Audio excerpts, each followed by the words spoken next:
11절에 보면 욥이 대답하여 이르되 돼 있잖아요. 그러면 뭘 들었기 때문에 대답하는 거죠. 뭘 들었냐면 지난 시간 22장에 있는 말씀이에요. 22장 엘리바스의 세 번째 말을 들었기 때문에 이제 욥이 대답한다 이렇게 되어 있습니다. 지난 시간 우리는 말하고 싶은 비밀이라고 하는 제목으로 비밀이지만 말하고 싶었던 것, 아니 말해야만 했던 것에 대해서 얘기 나누었습니다. 그 비밀은 갈수록 잘 되는 삶에 대한 비결이었어요. 처음엔 잘 지내다가 마지막에 인생이 이상해지는 사람들도 많은데 점점 잘 되는 거예요. 점점 잘 된다는 것이 꼭 잘 산다는 것을 말하는 건 아닙니다. 점점 삶이 좋았다가 더 좋았다가 아주 좋은 상태로 점점 변하는 것. 그래서 지난 시간에 살펴본 복이라고 하는 단어는 good, better, best 이렇게 자꾸 점점 좋아지는 것을 말한다고 설명을 드렸죠. 그래서 그 비밀은 갈수록 잘 되는 삶의 비결은 지난 22장 잠깐 한번 보세요. 22장 21절에 너는 하나님과 화목하고 평안하라 그리하면 복이 내게 임하리라 이렇게 돼 있죠. 점점 잘 되는 복, 점점 잘 되는 인생, 점점 잘 되는 삶은 하나님과 화목하는 것이다 이렇게 말씀드렸습니다. 하나님과 화목한다는 것은 그 다음 22절에 하나님의 말씀을 받고 마음에 두는 것이다. 그럼 구체적으로 어떻게 하는 것인가? 하나님께로 돌아가고 23절 장막은 삶의 터전을 말한다고 말했습니다. 여러분의 가정 혹은 여러분의 삶의 영역 속에서 불의를 멀리하는 것이었다 이렇게 말씀드렸습니다. 그런 내용들을 지난 시간에 엘리바스의 말을 통해서 우리는 들어봤고 그 말을 듣고 이제 욥이 대답하는 얘기입니다. 욥이 이제 그 말을 듣고 대답을 하는 거예요. 그런데 욥의 오늘 말 23장을 가만히 들어보면 욥이 매우 두려움을 느끼고 있음을 알 수 있어요. 중간쯤에 보면 주님이 안 보인다는 겁니다. 하나님과 화목해야 삶이 점점 잘 된다고 하는데 나에게는 하나님조차 보이질 않는데 어떻게 하나님과 화목을 하고 하나님과 평안을 하고 평안하고 하나님의 말씀을 듣고 마음에 두며 하나님께로 돌아가고 삶의 터전에서 불의를 멀리할 수 있는가? 처음부터가 안 되는데요. 그 처음은 하나님의 존재가 느껴지지 않는다는 거예요. 처음부터 지금 해결할 수 있는 기미가 하나도 없는 거죠. 그런 느낌이 오늘 23장에 들어 있습니다. 엘리바스의 네가 했던 말처럼 계속 나도 잘 되고 싶어. 하나님과 화목하면 잘 된다며. 그런데 하나님이 내게 느껴지지가 않는데 어떻게 하면 좋아? 이겁니다. 정작 욥은 하나님의 부재에 대한 두려움을 느끼고 있음을 오늘 23장에서 얘기해 주고 있습니다. 욥이 느끼고 있는 하나님의 부재에 관한 공포, 그 공포를 이겨내는 그의 고백을 오늘 23장을 통해서 살펴보게 될 텐데요. 오늘 말씀을 듣고 여러분과 저에게 하나님이 계시지 않는 거 아니야? 라는 생각이 문득 들 때 오늘 말씀으로 돌아가고 은혜 받고 또 다시 힘을 내는 귀한 시간 될 수 있기를 주님의 이름으로 축원합니다. 자, 오늘 욥은 참 기가 막힌 표현을 합니다. 8절 보세요. 그런데 그 앞에는 그래 맞아 네 말은 그렇고 하나님과 화목하면 이렇게 그런데 말이야 나에게는 하나님이 안 보이는 거야 그래 이거죠. 자 보세요. 그런데 내가 앞으로 가도 그가 아니 계시고 뒤로 가도 보이지 아니하며 그가 왼쪽에서 일하시나 내가 만날 수 없고 그가 오른쪽으로 돌이키시나 배울 수 없구나. 축약하면 하나님은 아니 계시고 보이지 아니하며 만날 수 없고 배울 수도 없구나 이 뜻입니다. 그렇죠? 하나님의 존재가 느껴지지 않는 거예요. 이런 막막함. 현대인의 성경은 이렇게 번역을 했습니다. 동쪽으로 가도 그가 계시지 않고 서쪽으로 가도 보이지 않으며 북쪽에서 일하시나 만날 수 없고 남쪽으로 돌이키어도 배울 수 없구나 이렇게 얘기해요. 그 문학 기법의 수사학 기법 중에 대조제유, 메리즘이라고 하는 대조제유라고 하는 법이 있잖아요. 그 법이 이런 거죠. 여기 오늘 본문에 보면 앞, 뒤, 왼쪽, 오른쪽 앞은 우리가 볼 때 앞은 북쪽, 뒤는 남쪽, 왼쪽은 서쪽, 오른쪽은 동쪽. 동서남북에 어디에도 보이지 않는다. 그 말은 아무 곳에도 하나님의 임재를 느낄 수 없다 이 말이죠.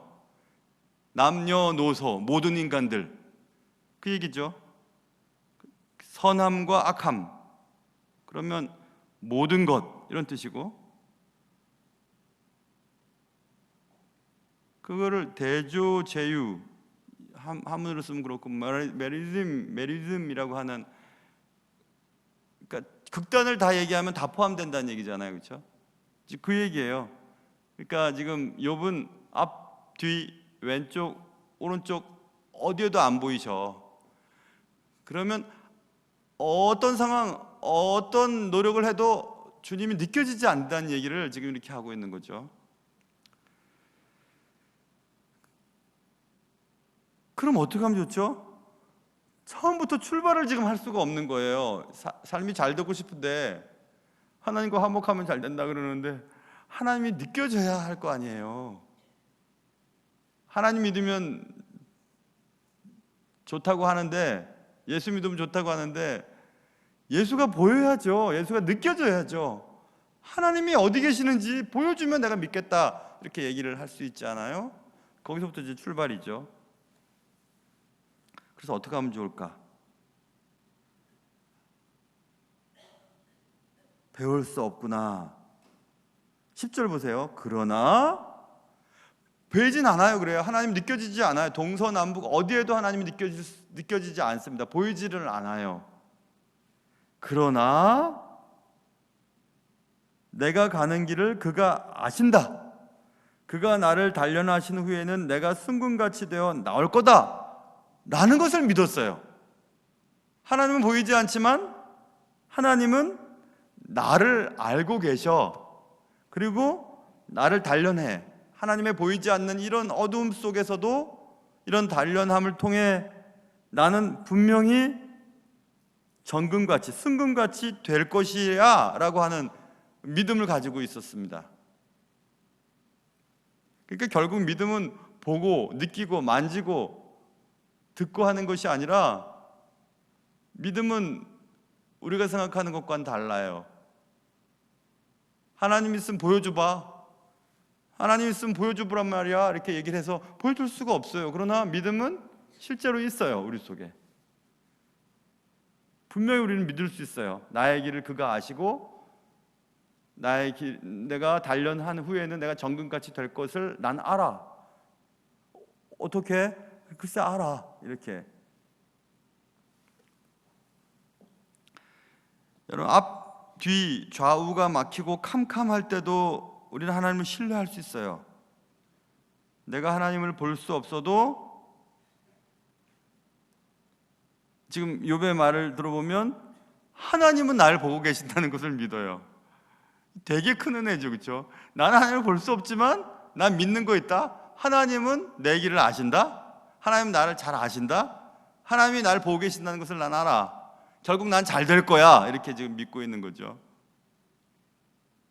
그러니까 믿음은 우리의 인식과 이 지적인 능력을 뛰어넘는 것 같아요. 그러니까 내가 하나님을 볼 수 없지만 하나님은 나를 보신다는 것이 믿어져요. 그래서 내 인생의 마지막은 결국 해피엔딩일 거야. 결국 좋은 결말을 맞이할 거야 라고 지금 욥은 얘기하고 있습니다. 마지막에 웃게 될 것을 얘기하고 있죠. 고린도후서에 이런 말씀이 있습니다. 고린도후서 4장 8절 9절 말씀에 보면 바울이 이런 얘기합니다. 우리가 사방으로 우겨쌈을 당하여도 쌓이지 아니하며 답답한 일을 당하여도 낙심하지 아니하며 박해를 받아도 버림받지 아니하며 거꾸로 뜨림을 당하여도 망하지 아니한다. 이렇게 얘기합니다. 다시요. 우겨쌈을 당하여도 쌓이지 아니하며 답답한 일을 당하여도 낙심하지 않고 박해를 받아도 버림받지 않고 거꾸로 뜨림을 당하여도 망하지 않는다. 이렇게 얘기해요. 왜냐하면 바로 앞에 7절 우리가 이 보배를 질그릇에 가졌으니 이는 심히 큰 능력은 하나님께 있고 우리에게 있지 아니함을 알게 하려 하심이라. 그것 때문에 그렇다는 거예요. 내 속에 보배를 가지고 있다. 나는 질그릇같이 깨어지기 쉽지만 이 보배를 질그릇에 가졌다. 그래서 나의 능력이 아니라 내 안에 있는 큰 능력, 하나님의 능력으로 나는 우겨쌈을 당하여도 쌓이지 않고 답답한 일을 당하여도 낙심하지 않고 박해를 받아도 버림받지 않고 거꾸로 뜨림을 당하여도 망하지 않는다. 이렇게 얘기하는 거죠. 내가 아니라 하나님 때문에 그렇다는 거죠. 내가 하나님을 볼 수 없지만 하나님이 나를 보신다는 것이 믿어지는 거죠. 그러니까 나는 안심해. 이렇게 지금 욥은 말하고 있습니다.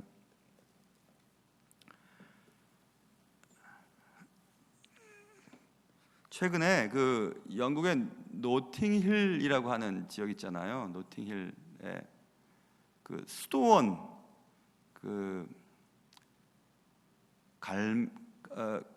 그들의 발음으로는 갈멜 수도원 여자 수도원에 대한 다큐멘터리를 봤어요. 며칠에 걸쳐서 조금씩 보다 보니까 오늘 조금 전에 다 봤어요. 그 다큐멘터리를 봤는데 거기에 그 수녀님들이 어떤 좀 높은 수녀님이에요. 높은 수녀님인데 그가 고백합니다. 지금까지 그 순조원에서 그렇게 오랫동안 지내면서 어려운 일이 없었냐고 물어봐요, 감독이. 그분은 캠브리지를 다니던 학생이었어요, 여학생. 그러다가 수녀가 된 분이신데 왜 없어요? 하나님에 대한 임재가 느끼지 않아져서 너무너무 어두움의 시간을 보냈지요. 이런 얘기를 합니다. 그런 기간이 얼마나 됐나요? 18년 동안 그렇게 됐다고요. 18년 동안 하나님이 계신지 안 계신지 잘 모르겠다는 거예요. 그런 어두움의 기간들을 보냈다고 고백을 해요. 어떻게 그럼 그런 어두움을 통과하게 됐나요? 그냥 이렇게 계속 인내하면서 지냈다는 거예요. 그러다가 어느 순간 그 어두움이 사라졌다는 얘기를 합니다. 그 얘기를 제가 들은 것은, 비슷한 얘기를 들은 것은 제가 주일날 얘기했던 그 마더 테레사의 나의 빛이 되어라라고 번역되어 있는 Come Be My Light라고 하는 마더 테레사의 자서전 책이요. 이렇게 좀 두꺼운 책이 있거든요. 거기도 마더 테레사가 자신의 영혼의 어둠에 대한 얘기를 합니다. 하나님 느껴지지 않는 거예요. 느껴지지 않을 뿐만 아니라 하나님이 계신 것 같지가 않는 생각들을 갖게 되는 거죠. 그런 기간들을 보내요. 그러니까 여러분과 제가 신앙생활 하면서 내가 하나님을 믿는 게 맞나? 아니, 내가 믿는 하나님이 계시긴 계시는가? 라는 생각이 드는 것이 당연한 것입니다. 그것 때문에 고민할 필요도 없어요. 그런 어두움은 우리 속에 이렇게 찾아오게 됩니다.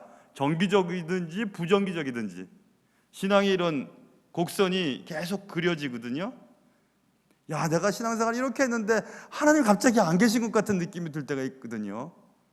적어도 내가 하나님을 볼 수가 없기 때문에 그렇죠. 기도를 해도 느껴지지 않고, 그리고 정말 내가 이게 뭐 하는 짓인가 이런 생각이 들 때가 있을 때가 있잖아요. 그게 당연한 거예요, 여러분. 당연한 겁니다.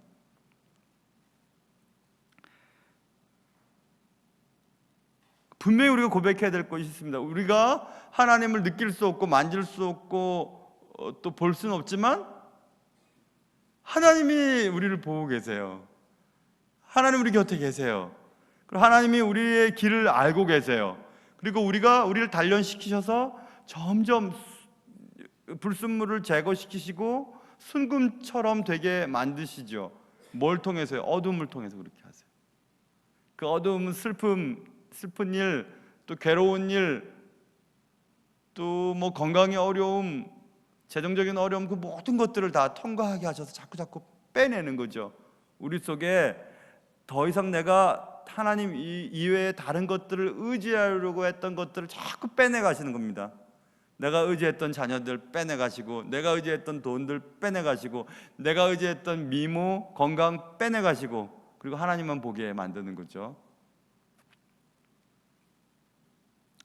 지금 욥이 그렇게 고백하는 겁니다. 내가 가는 길을 나는 모르지만 그는 안다, 이렇게 얘기합니다. 내가 가는 길을 그가 안다. 그걸 분명히 믿으면 자녀들에 대한 걱정도 안 하게 될 것 같아요. 내 자녀의 길을 그가 안다. 그가 누구예요? 하나님이세요. 하나님은 그를 만드신 분이에요. 우리 자녀를 만드신 분이고 사랑하는 분이에요.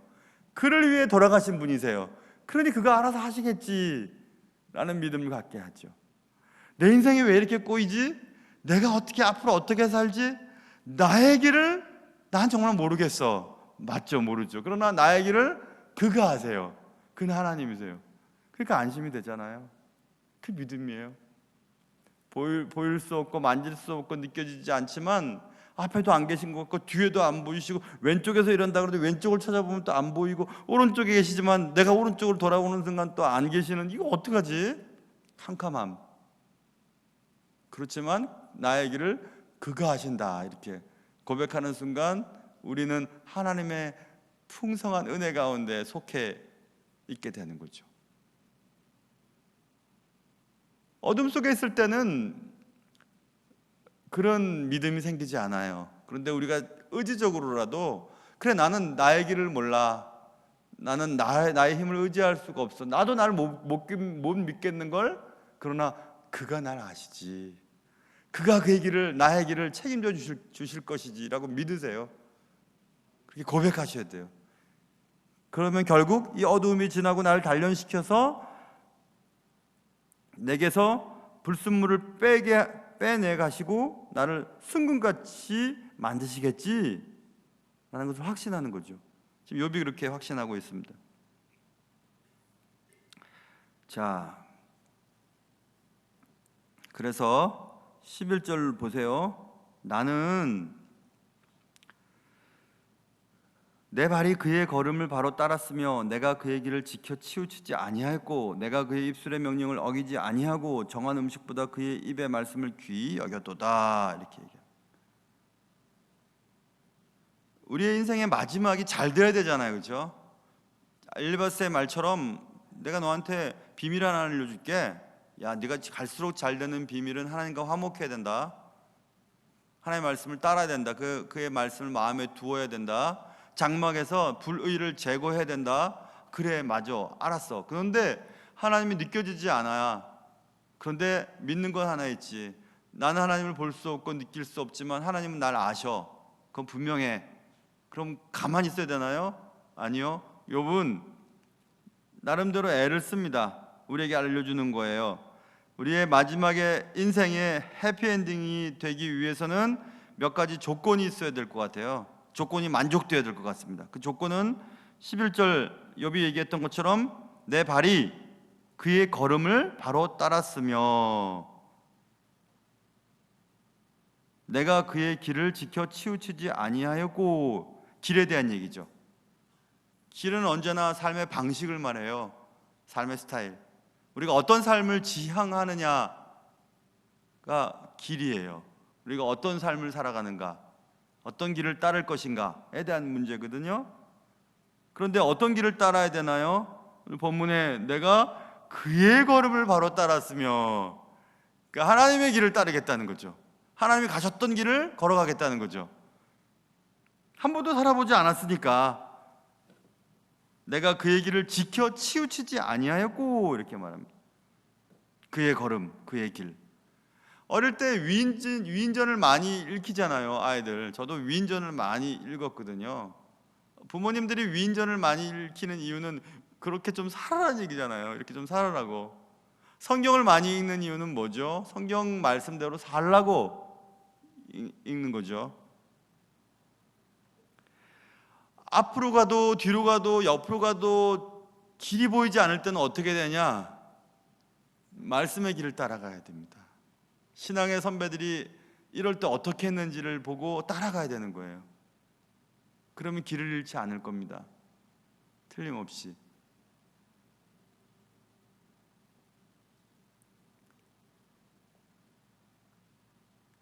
그런 경험이 있었습니다. 3년인지 4년인지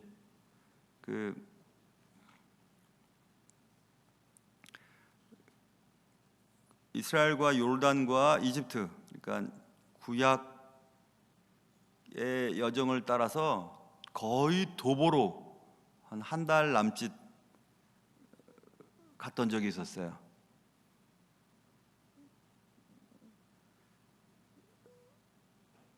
그때 그 히스기야 왕 때 수로 있죠. 그 수로를 탐사를 한다고 그 이제 거기를 들어가는 거예요. 들어가는데 지금은 이제 뭐 관광객들이 많아서 다 안내판도 있고 그런데 그때는 그런 게 없었던 것 같아요. 그냥 이렇게 방치되어 있던 느낌이었는데 거기는 좁은 통로에 한참을 가야 하는데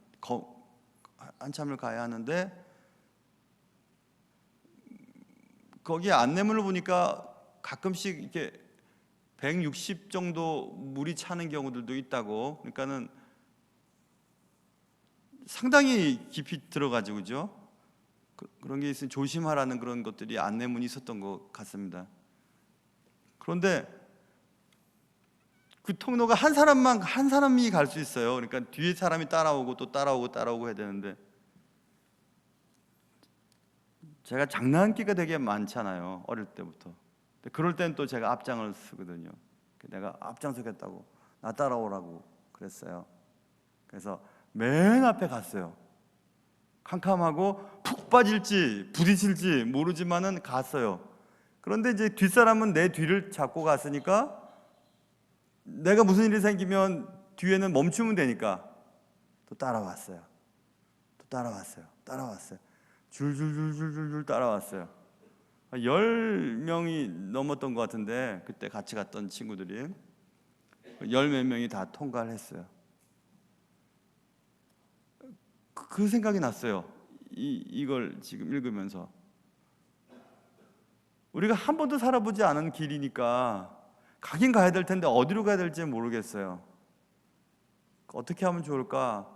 그의 걸음을 따라가는 방법밖에 없죠. 그의 걸음,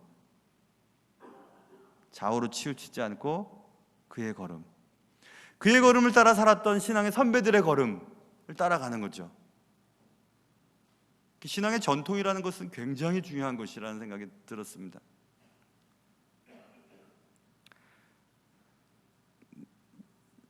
아들 장가 보냈는데 그 며느리 쪽이 신앙이 참 좋은 가정이에요. 거기도 역시 권사님 가정, 4대째 믿는 가정, 며느리 집안 쪽이. 근데 확실히 다르던데요.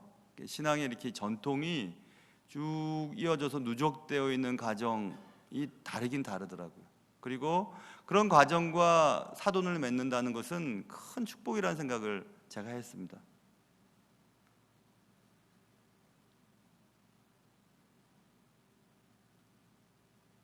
왜냐하면 그 선조들이 걸었던 길들을 봤잖아요. 그렇죠? 후손들이. 그리고 그 길을 따라가고 있죠. 그래서 삶을 대하는 방식들이 단단합니다. 예수 안에서. 그래서 아들 레와 저희 두 사람이 이렇게 4명이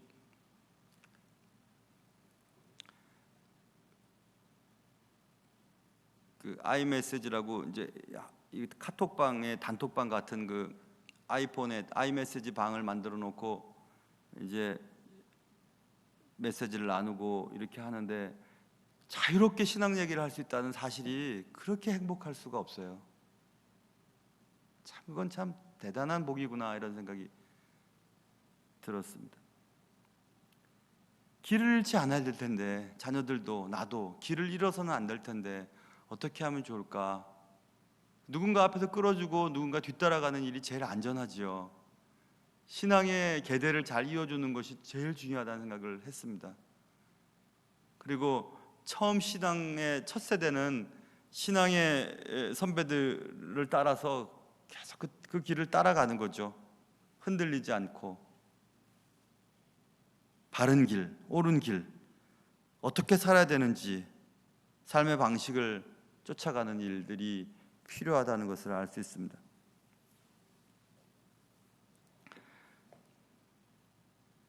저는 민첩성은 있어요. 근데 지구력은 없어요. 지구력이 없어요. 저는 오래 하는 게 참 힘들어요. 달리기도 오래 달리기는 잘 못하고 단거리는 참 빨라요. 참 빠릅니다. 민첩성은 있어요. 그런데 중거리 장거리 경기는 힘이 들어요. 체력이 약해서 그런지. 고등학교 때도 그랬습니다. 고등학교 때 체력장 준비를 하는데 그때 800m인지 1200m인지 잘 모르겠어요. 기억이 잘 안 나요. 아무튼 그걸 뛰어야 되는데 100m는 잘 뛰겠는데 400m가 넘어가면 힘든 거죠. 제가 언젠가 이 얘기 한번 했던 적이 기억이 나는데요. 제가 다니던 학교에 우리 반에서 제일 잘 뛰던 애가 이용우라고 하는 애가 있었어요. 걔 정말 잘 뛰어요. 아주 잘 뜁니다. 제가 언젠가 그런 생각했습니다. 내가 분명히 잘 뛰어야 될 텐데 어떻게 하면 좋을까? 내가 이용우 저 녀석 똥꼬를 보고 뛰자 내가 생각을 했어요. 딴 거 아무것도 모르고 그 녀석 궁둥이만 보고 뛰는 거예요. 그냥 계속 그것만, 아무것도 안 봤어요. 아무것도. 옆에 사람 뭔지 뭐 얼마나 남았는지 그 녀석 파란색 그 트렁크 입은 그 똥꼬를 딱 보고 계속 뛰었어요. 그 처음 뛰었는데 걔 다음으로 들어갔어요. 전체에서 두 번째로 들어갔다니까요. 내가 이렇게 얘기해도 별로 안 놀랄 줄 내가 알았어요. 잠도 슬슬 오고 오늘도 뭐 덥고 그러니까. 그 다음에는 이제 요령이 생겨가지고요. 그 녀석 똥꼬를 보고 뛰다가 마지막에 스파트를 해서 그 녀석을 앞질러 버렸어요. 한번. 그래서 얘가 진짜 놀랐어요. 뭔가 뒤에서 계속 뭐가 쫓아오긴 왔는데 갑자기 골인 할 때 툭 튀어나오는 게 나였거든요. 그래서 내가 이렇게 하는 거구나 생각했어요. 앞으로도 그렇게 살아야 되겠다 생각했어요. 제일 잘하는 놈 혹은 제일 보기 좋은 모델을 정해놓고 딴 거 안 보고 그냥 그렇게 하는 거죠. 신앙생활도 그렇게 했던 것 같습니다. 제가 자랄 때 고등부 때 제가 곧잘 새벽 예배를 자주 나갔었는데요. 기도 많이 하시는 분 권사님을 딱 정해놓고 저 권사님 나가겠다 이렇게 이런 거 있잖아요. 이런 거 그렇죠? 제가 저쪽 화정에서 유학 가기 전에 하예성교회라고 잠시 제가 사역했던 곳이 있었어요. 교수님 개척한다 그래서 같이 했던 곳이 있었어요. 거기도 새벽 예배를 하고 다 가면 제일 마지막에 갈 수밖에 없거든요. 왜냐하면 제가 문을 잠그고 가야 되니까. 근데 부산 분에 어떤 분이 계시는데요.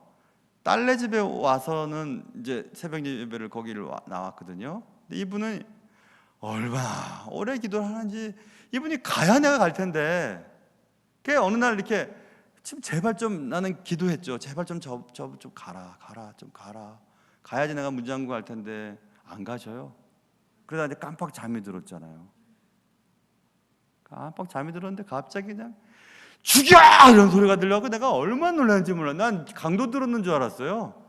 죽여! 그러니까. 그래서 내가 놀랐는데 죽여가 아니라 죽여! 이건데 죽여라고 들렸어요.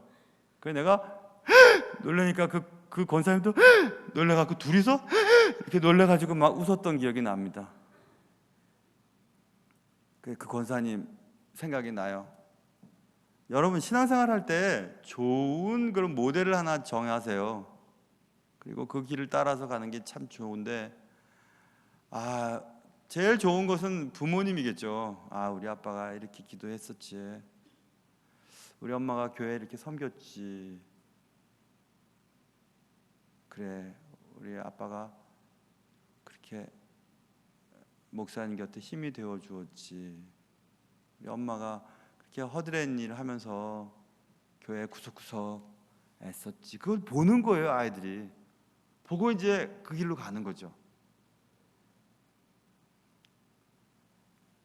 그래서 의의 삶의 방식은 누군가에게 또 큰 영향을 주게 되거든요. 그런데 오늘 본문에 보면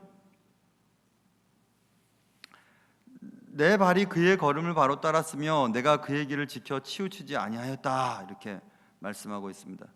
그럼 그걸 뭘 말하는 거냐? 그것은 내가 12절 그의 입술의 명령을 어기지 아니하고 정한 음식보다 그의 입의 말씀을 귀히 여겼도다 이렇게 말합니다. 하나님의 명령을 어기지 아니하고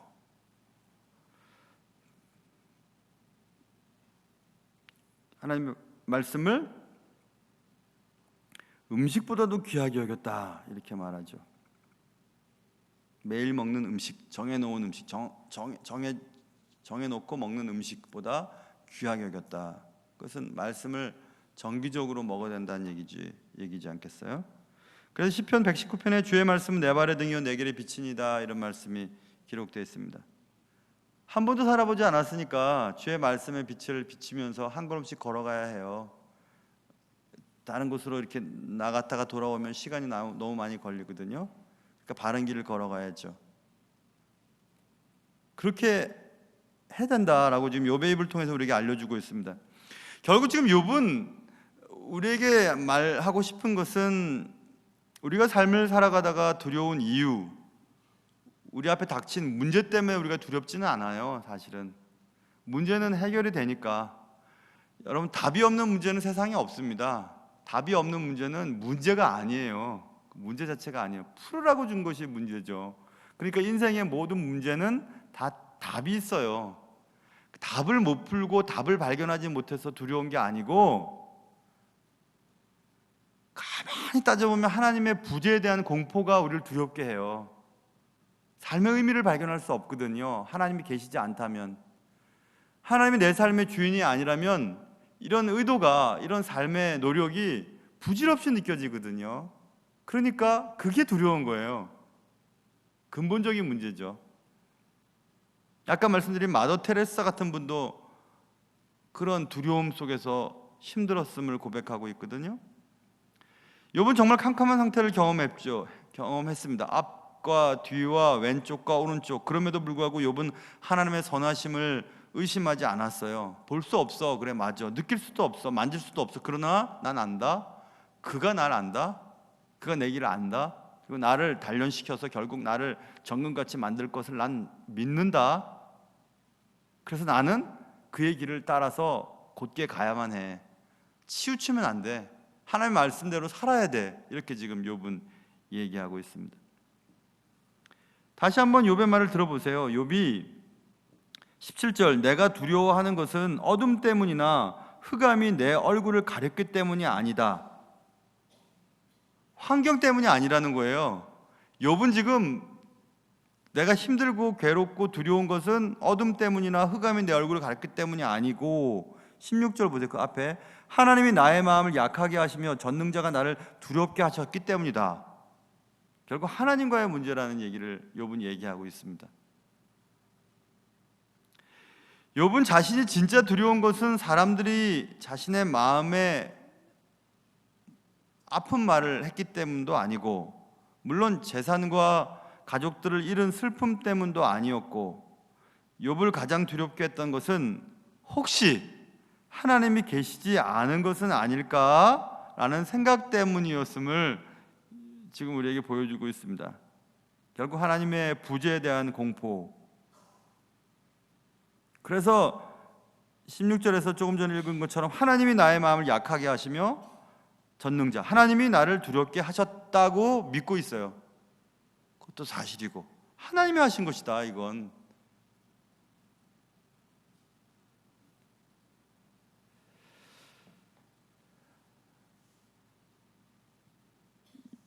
여러분과 제가 지금 장래 일이나 또 자녀 문제나 또 건강 문제 때문에 두려울 수가 있습니다. 두렵죠. 저도 새벽 예배 때 언제 얘기를 했지만 저도 어떨 때는 가끔씩 두려울 때가 있어요. 내가 삶의 그 자리에서 내려와야 할 때, 그러려면 뭔가 있어야 될 텐데 뭐가 있지? 생각해 보니까 아무것도 없는 거예요. 그러니까 두려운 생각이 들더라고요.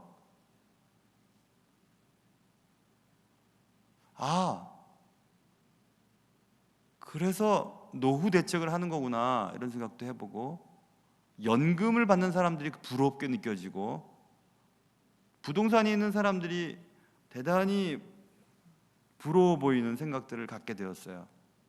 목사인데 그런 생각했어요. 참 별 볼 일 없죠. 진짜 그래요. 별 볼 일 없더라고요. 갑자기 몸이 아파서 내가 목회를 그만뒀을 때 내 안에는 뭘 할 수 있을까? 아무것도 없는데 두려운 생각이 들더라니까요. 내가 목회를 하지 않으면 지금 살고 있는 사택에서도 나와야 될 테고, 타고 있는 차도 내려놔야 될 테고, 매달 교회에서 사례비로 주는 것으로 사는데 그것이 정지되면 뭘 하지? 어떻게 살까? 이런 생각을 해본 적이 있습니다. 뭘 남겨가지고 뭘 모아두는 정도가 아니라 매달 그것을 그냥 매달 그냥 주는 것 갖고 살아가는 그런 저 같은 사람에게 있어서는 그런 것들이 두려운 이유가 될 수가 있겠죠. 그런데 결국 그것의 그 근본은 계속 왜 그렇지? 내가 그래도 목사인데 하고 이렇게 쭉 찾아 들어가 보면 결국 하나님과의 관계에 대한 문제가 그 일들을 만들어낸다는 사실을 알게 되었습니다. 결국 하나님과의 관계가 문제였죠. 그런데 그 하나님과의 관계의 문제는 아까 수녀님의 얘기를 제가 드렸고 마더 테레사 얘기도 드렸지만은 열심을 내고 뭐 하나님과 늘 가까이 있는 사람에게서는 찾아볼 수 없는 그런 종류가 아니에요. 갑자기 이런 문제들이, 갑자기 이런 두려움이, 하나님의 부재에 대한 고민이 순간순간 닥쳐올 때가 있습니다. 욥은 신앙이 없어서 이런 문제가 생겼나요? 그럴 때 우리는 어떻게 되는가에 대한 문제가 있죠. 그것은 과거를 회상해 보면서 앞으로 되어질 것을 믿는 거죠. 그런 것이 필요합니다.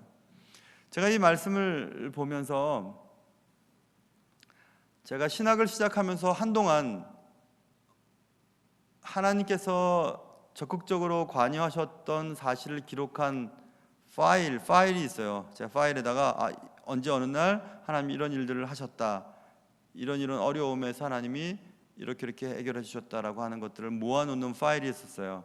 그 파일의 제목은 나의 길갈이라고 하는, 길갈, 그 여호수아에 나와 있는 길갈이 있죠. 나의 수치가 굴러갔다라고 하는 길갈, 하나님의 도움에 대한 표제를 달아놓고 거기에 하나님이 함께 하셨던 기록들을 쭉 모아뒀던 것이 있었어요. 지금 제가 여기 사무실 저쪽 방에 창고에 있나 하고 아까 뒤져봤는데 어디다 놨던지는 모르겠어요. 그 파일을 이사를 하도 많이 다니니까 어디다 놨던지는 모르겠으나 거기에 그런 것들이 기록되어 있습니다. 은행에 나와서 신학을 다시 시작할 때 어떻게 신학 공부를 마칠 수 있을까? 경제적인 것들도 그랬고 여러 가지 것들이 말입니다. 그때 제가 은행 그 신우회 회원들이 제가 신학 공부를 마칠 때까지 자기 계좌에서 계좌이체를 다 얼마씩 했어요. 그래서 통장을 딱 찍어오면 두두두두두두두 찍혀요. 그 신우회 회원들이 뭐 5,000원, 10,000원 뭐 이렇게 계좌이체를 자동이체를 시켜놨어요. 그게 저희 가정의 그 생활비가 또 되고, 뭐 개척교회를 할 때는 가르쳤던 아이들 미국에서 아이들이 막 달러로 보내고, 꼭 그게 막 많아가 부자가 되기 위해서 보냈다는 얘기가 아니라 꼭 필요할 때 주셨던 것들은, 그런 기억들이 너무 많아요. 그래서 지금까지 저와 제 아내는 통장에 잔고가 있지는 않으나 대출 통장은 없어요. 그러니까 뭐 이렇게 빌려보지를 못했어요. 이번에 어떻게 필요한 게 있어서 빌려볼까 했는데 그것도 안 빌려지게 됐어요. 뭐 그런 거죠. 고비 때마다, 인생의 고비 때마다 함께 하셨던 하나님의 선하심에 대한 기록, 그 기록이 여러분과 저에게는 있거든요. 근데 그 기록들을 들춰보는 거죠. 들춰보면서 하나님께서 내 길을 알고 계셔. 그리고 하나님께서 이런 일을 통해서 결국 나를 더 단단하게 만드실 거야 라고 하는 이런 욥의 믿음의 고백이 필요한 것입니다.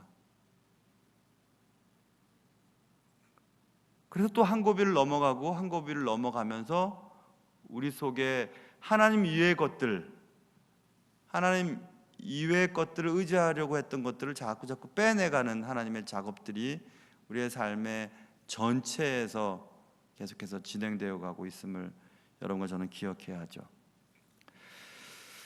그래서 로마서에 있는 말씀이 또 생각나기 시작했습니다. 로마서의 말씀은 이런 내용입니다. 누가 우리를 그리스도의 사랑에서 끊으리요? 환난이나 공고나 박해나 기근이나 적신이나 위험이나 칼이랴. 기록된 바 우리가 종일 주를 위하여 죽임을 당하게 되며 도살당할 양같이 여김을 받았나이다 함과 같으니라. 그러나 이 모든 일에 우리를 사랑하시는 이로 말미암아 우리가 넉넉히 이기느니라. 상황은 그렇다 할지라도 그러나 우리는 나를 사랑하시는 그 때문에, 주님 때문에 우리가 이 모든 것을 넉넉하게 이기게 될 거야. 이렇게 지금 성경은 말하고 있습니다. 사랑하는 성도 여러분, 오늘도 또 하나님이 우리에게 주신 또 하루의 기적이었죠. 여러분과 제가 하나님이 우리에게 하신 일들을 생각하면서 갑자기 하나님의 부재에 대한 공포가 찾아올 때도 하나님이 우리에게 하신 일들을 생각하면서 또 한 걸음 넘어갈 수 있는 그런 여러분과 저의 삶이 되실 수 있기를 주님의 이름으로 축원합니다.